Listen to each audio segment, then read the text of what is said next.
Hello बच्चों, अभी मैं आपको अल्फ़ाबेट से ड्राइंग बनाना सिखा रहा हूँ। अभी मैं आपको डी लेटर से ड्राइंग बनाना सीखेंगे।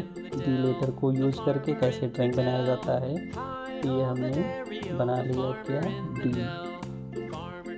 अभी डी से आपको ड्राइंग बना के दिखाएंगे और आपको सिखाएंगे। तो सीखने के लिए हमारे चैनल को लाइक एंड सब्सक्राइब कर लेना। लाइक और बेल आइकन को तो ज़रूर दबाना। अभी हम डी पे डी लेटर से आपको ड्राइंग बनाना सिखा रहे हैं। अभी हम डी से क्या बनाने वाले हैं बच्चों, ध्यान से देखना और पूरा वीडियो देखना।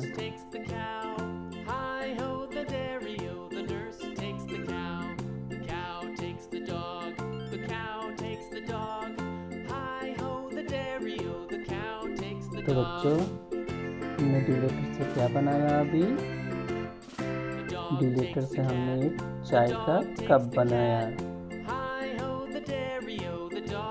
Smiley cup,